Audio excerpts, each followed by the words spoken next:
Welcome back, everybody, to another episode of the Educational AD Podcast. We'll be right back with today's guest, but as always, we want to give our sponsors a shout out. Now, please don't hit that fast forward button. Stay with us for the next 3 minutes. These are all companies that I used as an athletic director. I really know they will come through for you.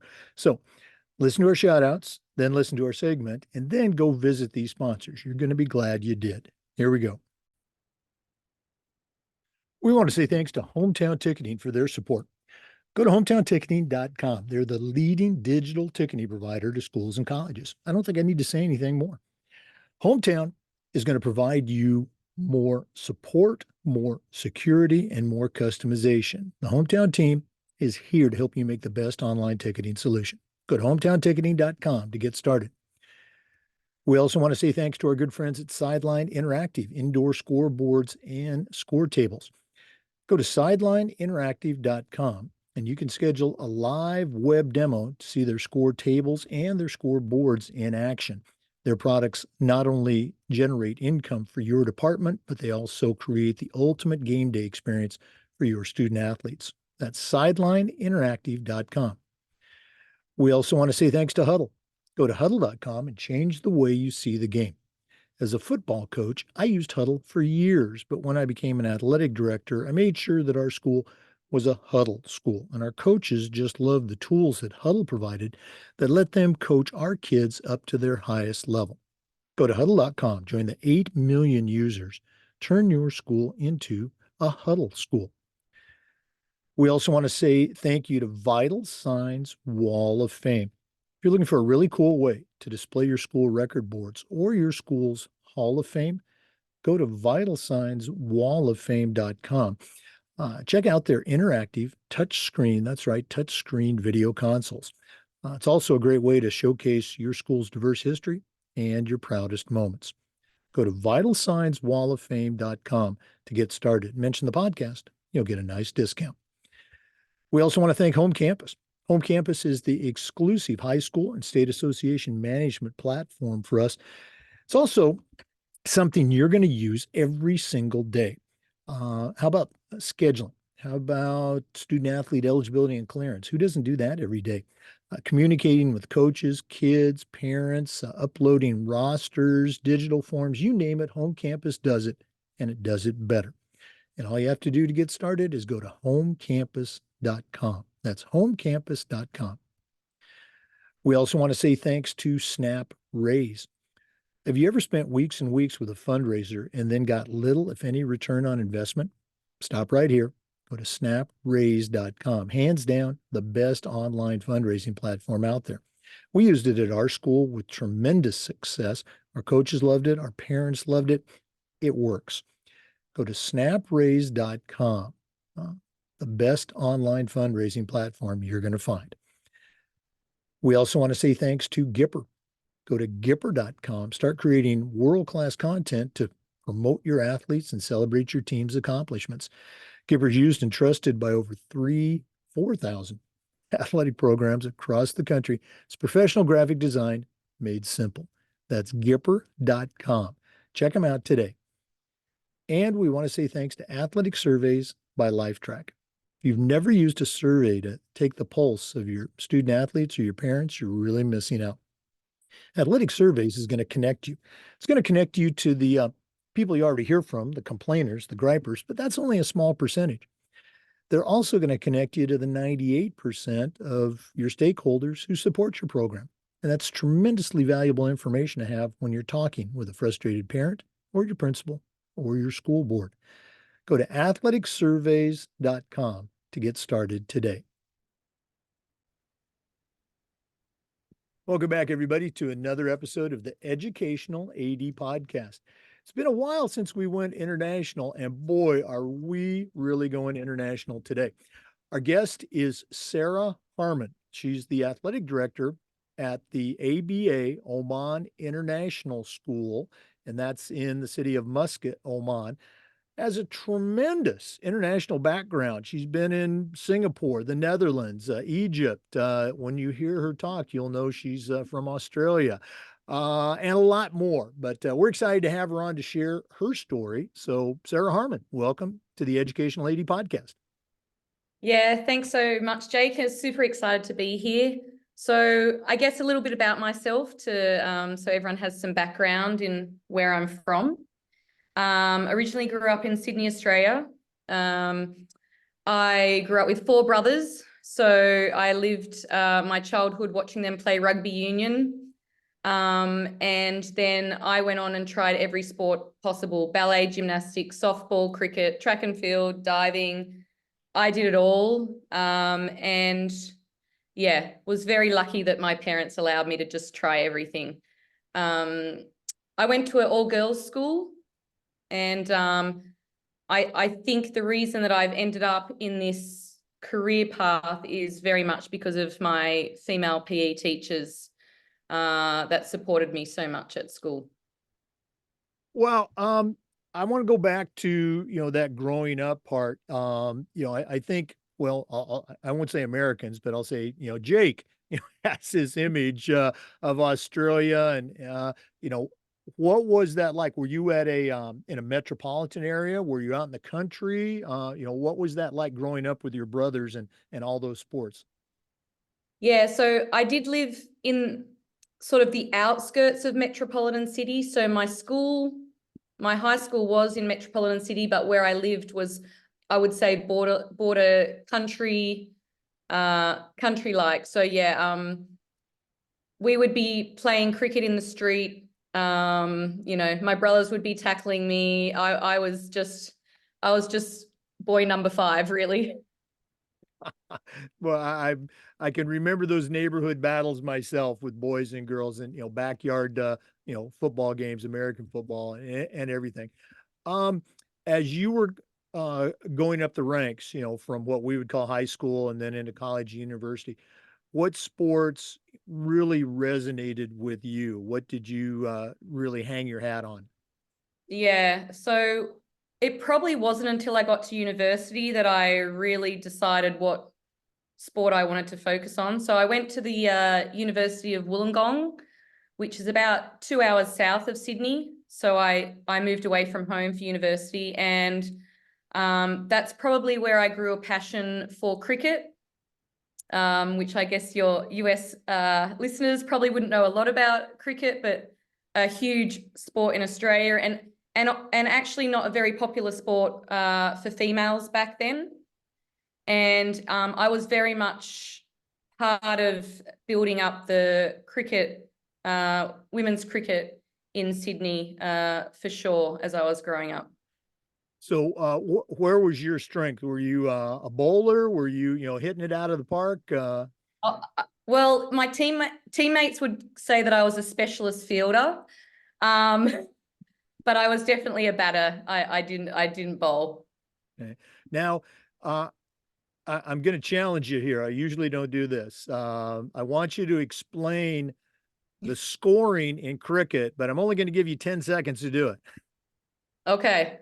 You hit the ball, you run between the wickets. However many times you run between the wickets, that's how many runs you score. You hit the ball to the boundary on the ground, it's four. You hit it over the boundary on the full, at six. Okay, well, that's pretty darn good. Okay. Yeah, I think that's one of the things that Americans struggle with, not the hitting it to the boundary or over the boundary, but the back and forth between the wickets. Yeah. That's got to be tricky, especially wearing all those big pads. Yeah. Yeah. Absolutely. Okay.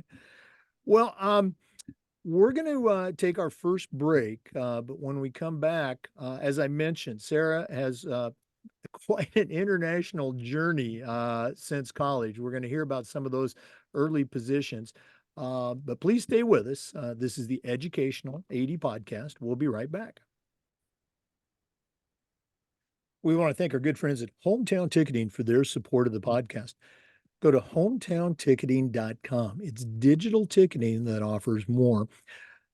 Hometown is going to show you how you can set up and sell tickets for all your events using their online platform. But like I said, not just athletic events, things like school plays and concerts, school dances, even graduation. And here's the best part: every account is assigned a dedicated client success manager that's going to provide you hands on support every step of the way. Go to hometownticketing.com. Tell them you heard about it on the podcast. It's digital ticketing that offers more. We also want to thank our good friends at Sideline Interactive, indoor score tables and video boards. Go to sidelineinteractive.com. You can schedule a live web demo and see their scoreboards and their score tables in action. Probably one of the best purchases I ever made was our Sideline Interactive indoor score table. Go to their website, sidelineinteractive.com, schedule that live web demo today. You're going to be glad you did. Hey, welcome back, everybody, to our visit with International Athletic Director Sarah Harman. She's the athletic director at the ABA Oman International School. We're going to hear more about that, but Sarah, you were born, raised, you went to college in Australia, and we've had a couple of guests from Australia before. Why'd you leave Australia? What took you on this journey, and share some of the unique stops you've made. Yeah, sure. So when I got married and had kids and all my friends were having children, people all got caught up in their own lives and nobody seemed to have time for anyone except, busy lifestyles. And I just decided that I wanted to see what else was out there, right? Australia is such a long way from the rest of the world. I didn't travel much as a child, being one of 5. So I was really interested to see what was out there. And one of my friends from college was doing this international teaching thing. So I said to my husband, why don't we give it a try? And so it wasn't on our top 10 list, but we ended up at Cairo American College in Egypt as our very first international school, and was during the clearing out of the Muslim Brotherhood. Everyone said we were mad. School didn't start. We were in lockdown. We had curfew, and we're like, what are we doing with a 6 and a 7-year-old child?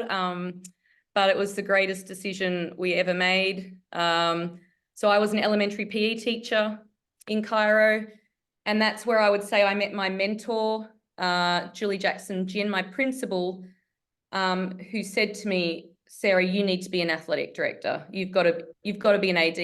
And I went, that job doesn't exist in Australia, right? It's not a job in Australia. And I'm like, well, tell me more about it. And once I saw our AD in action and got to understand this international life, I signed up and did my master's in athletic administration straight away and started working towards the goal of being an AD.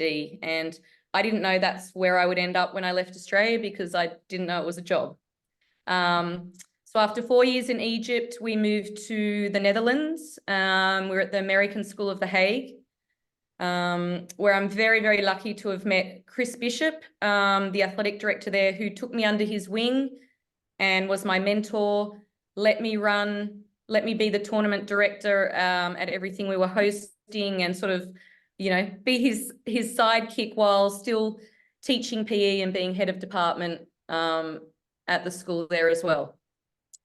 And then, yeah. Oh, I was going to say, having grown up in the Australian system, probably school and clubs and things like that, obviously you had some cultural differences moving to Egypt, but once you got going in the school, was it pretty much the same? Were there some, radical differences with how they did sports and PE in Egypt from what you had grown up with?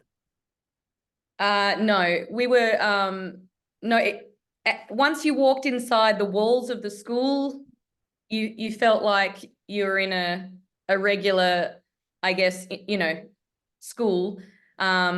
It was an American school, so probably the biggest adjustment was for me the American side of things coming from Australia, actually more than the Egyptian culture shock. PE classes were exactly the same. All the teachers are international. So, we had PE teachers from the UK, from Russia, from Canada, US. So it was all international teachers within the school. So it was probably more the adjustment to more of a American curriculum. And I remember my superintendent saying to me one day when I was teaching cricket, and he walked out and he goes, "Sarah, you do know this is an American school, right?" I went, "Mm-hmm. I'm teaching striking and catching with a different bat." That flat bat instead of the rounded bat. How about when you went to the Netherlands? Pretty much the same, American school, American system. American school, American system, but the Netherlands to me felt more like Australia, a very, very laid back, easygoing. The kids rode their bikes to school. The kids could ride their bikes at midnight to their friend's house. It was almost like people say like living in the 60s, actually. It was a really great time. But as an Australian, I found the Dutch winters broke me. We'll talk about that on another segment. All right. Yeah. After the Netherlands, what was your next stop? You're all over the world. Yeah. So the next stop was Singapore, and my goal after the Netherlands was to move into an AD position. I said to my kids, I will not move you in grade 10 and 11 for another PE teaching job. I will only move if I can get that AD position. And then I was assistant athletic director in Singapore, but that was a school of, so I'd gone from Cairo was 800 kids, the Netherlands was 1,200 kids, and Singapore was 3,500. So that was a huge jump into my first ever AD role and into the biggest school I'd ever been in. So that was a huge learning curve, all during COVID. So it was yeah, it was a wild ride. All right. Well, you'd been an assistant AD. Okay. So now you're the athletic director. You're the one sitting at that desk. There's an expression we use with coaches, with ADs, probably with anybody. You don't know what you don't know. Was there something about the AD position that kind of surprised you? And what were some things that you felt, hey, I got this?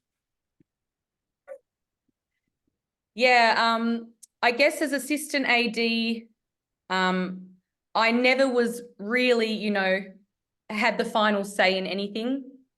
So now as an athletic director, I actually am very lucky. I have an incredible head of school who will listen to me and pretty much let me make whatever decision I think is best for the program. And no, I actually have come in with no major surprises or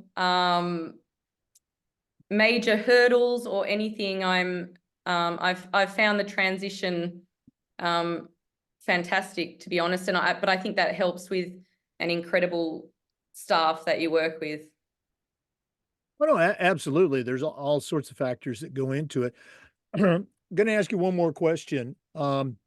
In the States, it is not unusual for athletic directors to spend some of their time visiting with parents. Okay. And sometimes those parents are unhappy with the role their child has on a team. Does that ever happen in the international school setting? Yes, it does. I don't think it happens as much as it does happen in the US.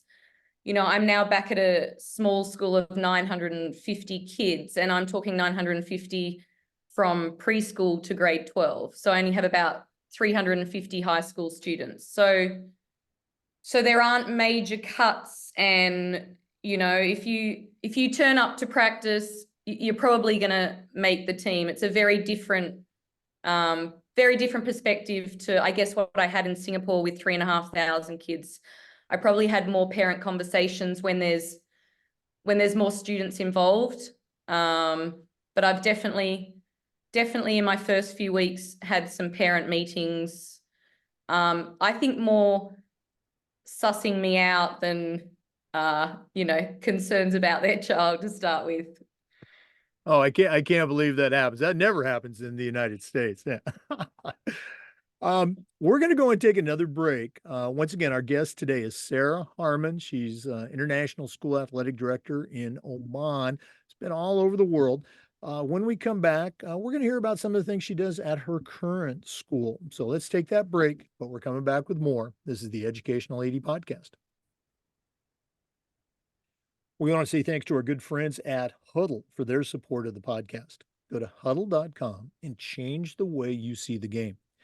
As a football coach, I used Huddle for years, but when I became an athletic director, I made sure that our school was a Huddle school, and our coaches just loved the tools that Huddle provided, whether it was highlight videos, game footage, streaming live events. Huddle helped our coaches take our kids to the next level. Go to huddle.com, join the 8 million users, and turn your school into a Huddle school. We also want to say thanks to our good friends at Vital Signs Wall of Fame. If you're looking for a really cool way to display your school record boards or your school's Hall of Fame, go to vitalsignswalloffame.com and check out their interactive touchscreen video consoles. It's a great way to showcase your school's proudest moments and your best student athletes. That's vitalsignswalloffame.com. Mention the podcast, you'll get a nice discount. We also want to say thanks to Home Campus. Home Campus is the exclusive high school and state association management platform for us. It's also a platform you're going to use every single day. How about scheduling, student athlete eligibility and clearance? Who doesn't do that every day? Communication with your coaches, your parents, your student athletes, your state association, uploading digital forms, you name it, Home Campus does it, and it does it better. And all you have to do to get started is go to homecampus.com. That's homecampus.com.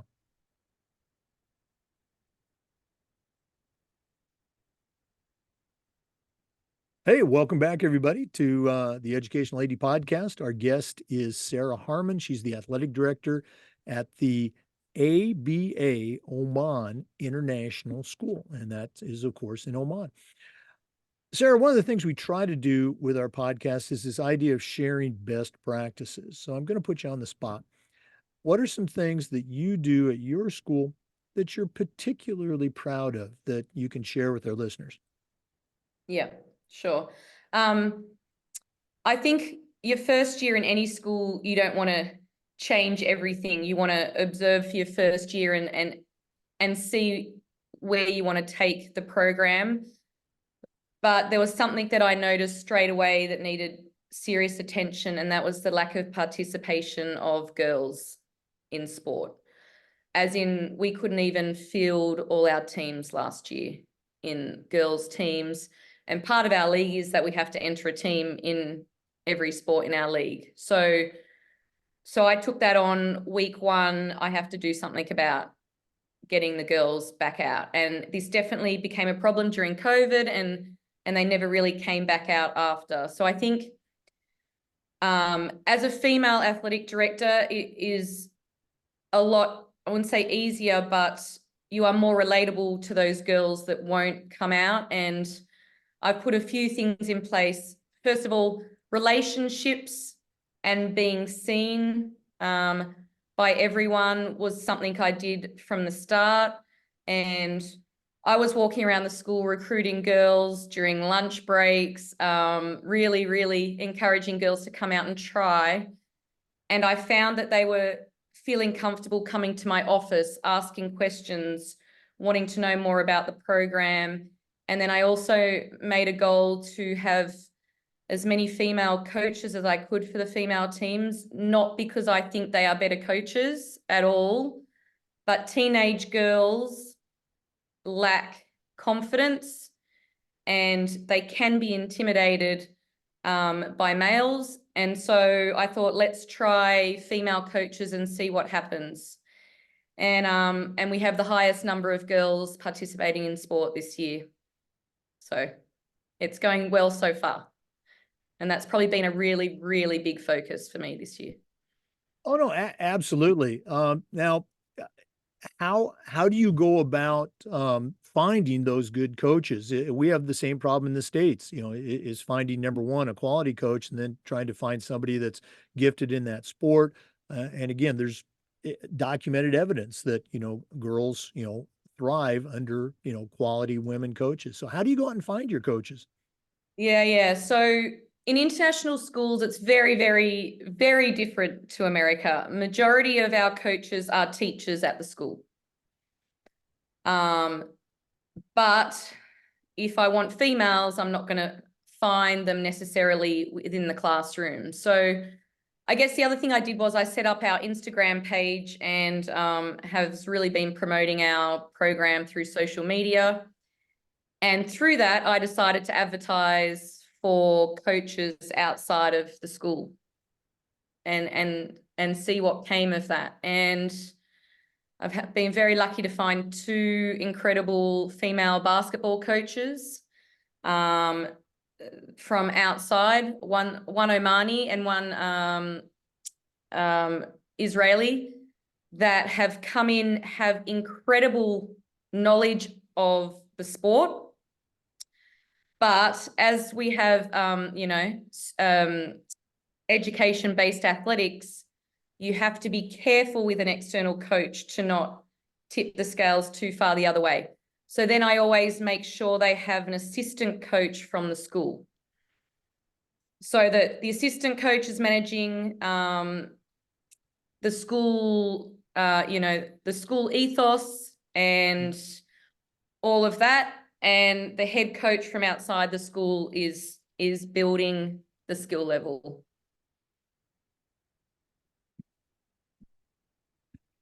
Hey, we have those same problems or challenges, let's say, in the United States. Finding a great coach from the community, but then balancing, as you said, that drive to win and success and all that with education-based athletics. What are some things that you do as an athletic director to help onboard those coaches and keep their competitive urges going, but also make sure that they are representing the school the way you want them to? Yeah, so it starts in the interview process for sure. I'm very, very direct with them that we are the underdogs in our sports league. We are competing against schools of 2,300, 2,000 or 3,000 students. And, often if we get a medal, if we place, that's unusual, but fantastic. And so it starts at the interview process where I say, we are about, of course, we want you to improve their skills and do the best you can, but we are not about winning. And we talk very much and we share about them the ABA way, that as long as these kids are turning up to practice, are giving you 100%, that's all we ask. And there's a few trainings that they have to do along the way, but I think the biggest part is matching them with a staff member from the school. I think helping them understand the ABA way. And I particularly am in those practices myself, watching them almost all the time. So I'm very much a go and watch. And I say to the coaches, I'm not coming to watch you to critique you, or I'm just coming in to make sure that you are coaching in a way that is appropriate for our ethos. No, and that's certainly what we would call a best practice, and it serves two purposes. It helps onboard that community coach or walk-on coach, as we call it, but it also takes that teacher who might not have a sports background and introduces them to your sport and to athletics and all the great things that can happen to kids in that sports environment. I see you're nodding your head. Do you have, I've had a couple of these in my career. Do you have let's call it a success story where that teacher who maybe wasn't a sports person, but was exposed to it, really took off and, that became part of their life, coaching themselves? Yeah, absolutely. I've had actually many female coaches say to me, Sarah, I don't know anything about this particular sport, but I would love to learn. I will be the assistant coach. I will do all the admin, paperwork, manage the girls, and just be the ball girl at practice while I'm learning from the coach. And then those coaches have then gone on to be coaches of our middle school programs. which then, we'll just keep building. No, no, absolutely. Great stuff. We're going to do this at the end of the podcast, but if one of our listeners wanted to reach out, pick your brain a little bit, or just add you to their network. And listeners, I think you got a great resource here. What's the best way that they can get a hold of Sarah Harman? They can either reach out to me on LinkedIn, or also my email address. Should we share that or? Yeah, go share ahead, that now? and share it, and we'll put it in the show notes too. Yeah. Okay, yep, sure. So it's sharman@abaoman.org. Okay. And again, as Sarah mentioned, she's on LinkedIn. That's how we connected. We're going to take another quick break, but when we're coming back, Sarah's going to share a little bit about her journey with the NIAAA and professional development. So please stay with us. This is the Educational AD Podcast. We want to say thanks to our friends at Snap Raise, the #1 online fundraising platform. Have you ever spent weeks and weeks with a fundraiser and then ended up with little, if any, return? Stop right here. Go to snapraise.com. We use SnapRaise at our school. Tremendous success. Our coaches loved it. Our parents loved it. It works. Go to snapraise.com. They have a lot of other platforms to check out. But if you're looking for a fundraiser, go to snapraise.com. We also want to thank our friends at Gipper. Go to Gipper.com and start creating world-class marketing content to help promote your teams and celebrate your athletes' accomplishments. Gipper is used and trusted by over 4,000 high school and college athletic programs across the country. It's professional graphic design made easy. How easy? Well, it's so easy, even I can do it. Go to Gipper.com to get started. Mention the podcast, you'll get a nice discount. That's Gipper.com. Welcome back, everybody, to the Educational AD Podcast. One more time, our guest is Sarah Harman, International School Athletic Director. She's at the ABA Oman International School. Sarah, you and I were talking before we recorded here about the NIAAA. As a longtime member of the certification committee myself, I know that the international program under certification has really grown in the last couple of years. So share with our listeners a little bit about your journey with the NIAAA and the leadership training courses.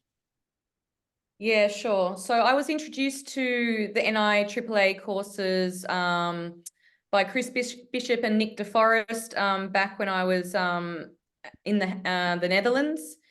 And I guess because I was wanting to learn everything and anything possible to be the best AD, I was just asking all the time, what can I do? Where can I go? So at every even PE or AD conference I went to, the NIAAA were running courses, and I was told that if I did all these courses, then I could end up with a certification.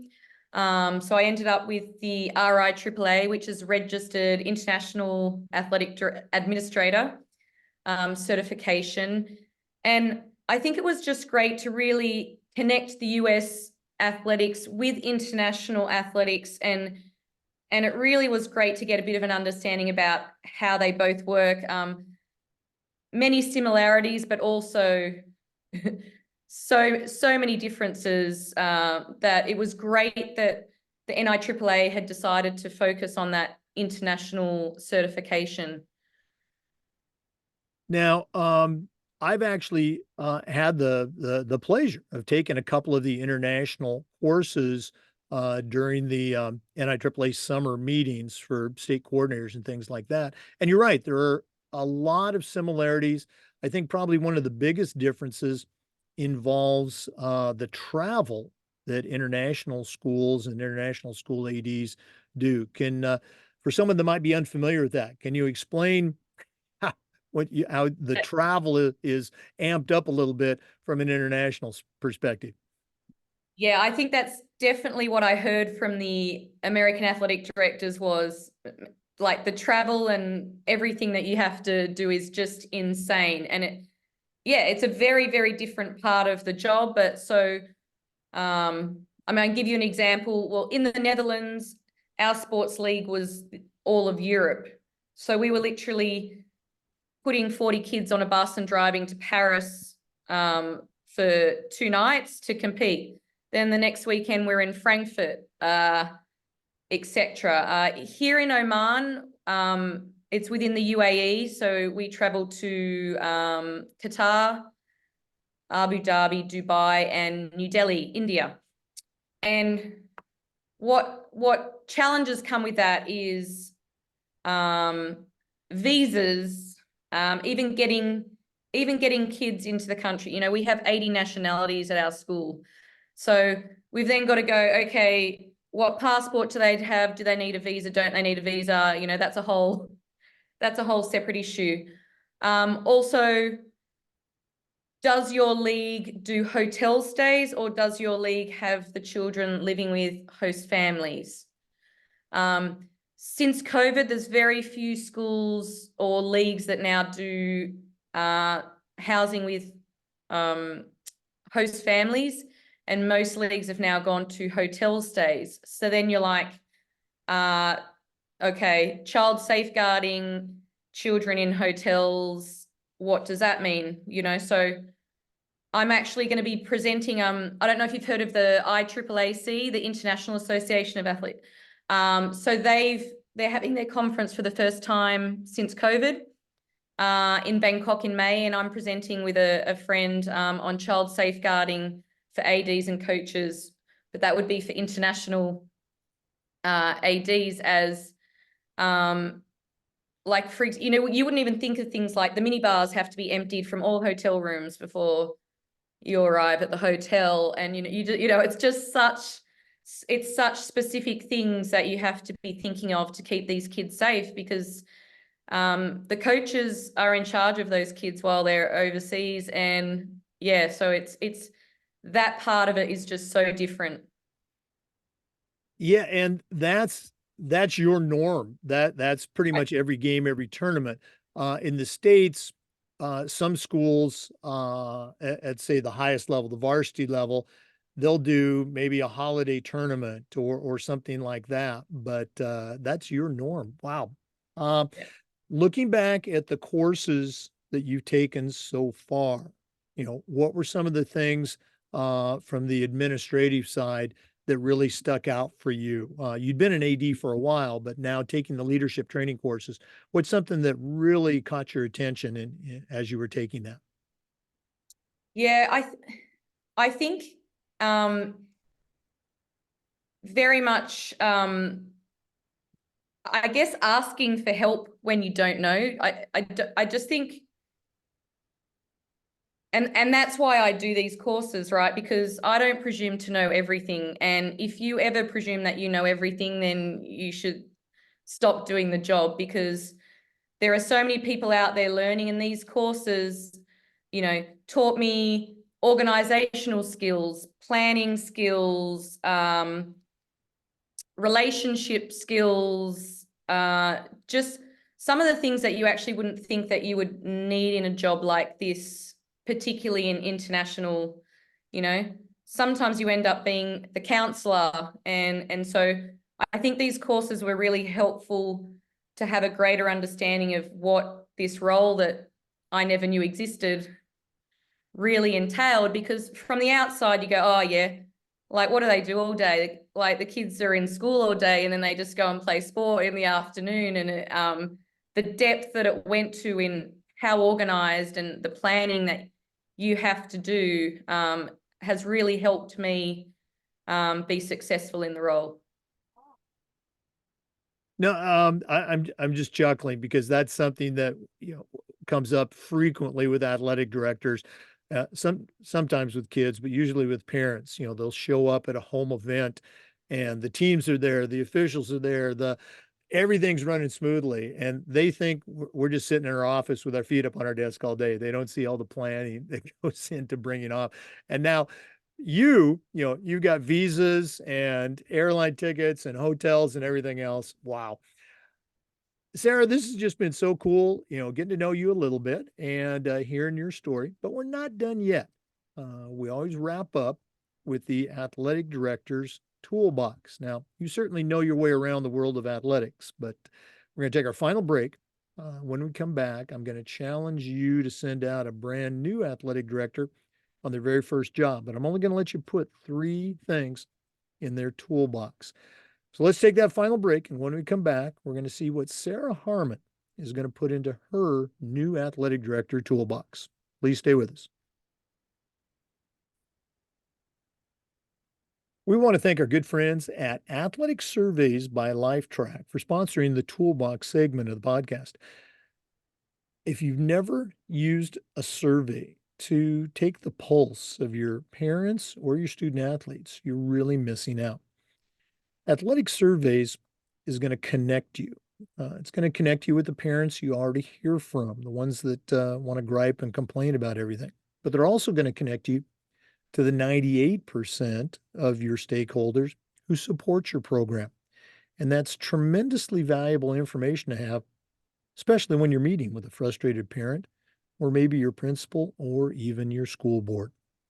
Go to athleticsurveys.com. They're going to create that custom survey that's going to help you take your athletic program from good to great. That's athleticsurveys.com. Well, it's that time of the podcast. We've been visiting today with Sarah Harman. She's the athletic director at the ABA Oman International School. And of course, that's in Oman. Has a tremendous background in athletics. But right now, I'm going to challenge her to send out a brand new athletic director on their very first job. But I'm only going to let her put 3 things in the toolbox. So, Sarah, what 3 items are going to go into your new athletic director toolbox? Okay, so will I name the 3 and then go into a little bit more detail? Sure. Okay, number 1, relationships. Number 2, student athletic council. And number 3, organization. Okay. So Yeah, I think they're my top 3. why those 3? I want to Yeah. hear your reasons. Yeah. I think relationships by far is the most important part of being an athletic director. If the students don't buy into your why, if the coaches don't buy into it, the teachers, the admin, then you just won't have a successful program. The coaches are so important. I put the coaches up on a pedestal, and I will do anything for those coaches and make sure that all they're doing is coaching, and I will do everything to make sure that they have everything they need to do a great job. The students at the start of the year, they didn't want to come into my office or ask me questions, and I'm like, how can I make your program better if we don't have a relationship with students? Like, that's the reason I do the job. Number 1 is for them. So I'm always out and about. I'm always available during breaks and just really building those relationships with the students, which has now led to those students being assistant coaches to our middle school teams and starting to be those role models. And like now I've got kids fighting over high school varsity kids fighting over coaching the middle school team. So, and that all comes from the relationship that I've built with them. And obviously the rest of the teachers and admin you have to have on board, because you're pulling kids out of class to travel overseas, and you want their support and know that this is important to the kids. And the other big relationship piece is the other athletic directors in your league. They have been, just so important to me. I can email them with any question. Where do you get your uniforms? I don't know where to get uniforms in the UAE. Like, where do you buy your shuttlecocks? Where do you buy your? I'm hosting tennis next year. Where do I get 600 tennis balls from? And so the athletic directors in my league have just been incredible, and so building those relationships is super important. So that's number 1. Student Athletic Council. so important because I want them to be deciding where they want the program to go, what they want to happen with it to a point, with me managing it, but they are the student voice. I meet with them every week. They run our pep rallies. They run our awards night. Not me. I speak for like 30 seconds at awards night. It's the student athletes that run the whole show. And when you've got the buy-in from the students, from the Student Athletic Council, you've got the buy-in from all the students. And they also like score basketball games for me, or will organize a volunteer roster, send it out to the whole school. So they're a pivotal part of having a successful athletic program, I believe. And the third one, organization, is pretty obvious. If you're not organized, you can't do this job. Again, all of those tools are in our easily our top 10. So you're doing a great job. But I love the way you really focused on the relationship aspect, with kids, with coaches, and building those relationships with the athletic directors in your area. Just great stuff. Sarah, one more time, if one of our listeners wanted to reach out, pick your brain a little bit, what's the best way they can get a hold of you? Yeah, sure. So they can easily find me on LinkedIn. That's where Jake and I found each other. Or you can email me at sharman@abaoman.org. All right. Well, Sarah Harman, thanks so much for sharing with our listeners today. All the best moving forward, including your big presentation, with the International AD Conference. Maybe you can wrangle me an invitation to get there sometime. I can just Okay, carry your for bags or sure. something. Okay. But thanks so much for being on. Yep. Thank you so much, Jake. Oh, it was great. We're going to definitely get you back on. For our listeners, we do this just about every day, and we upload the Zoom recordings to the Educational AD Podcast YouTube channel. As always, we appreciate you listening. Come back next time for more best practices on the Educational AD Podcast. We'll see you next time.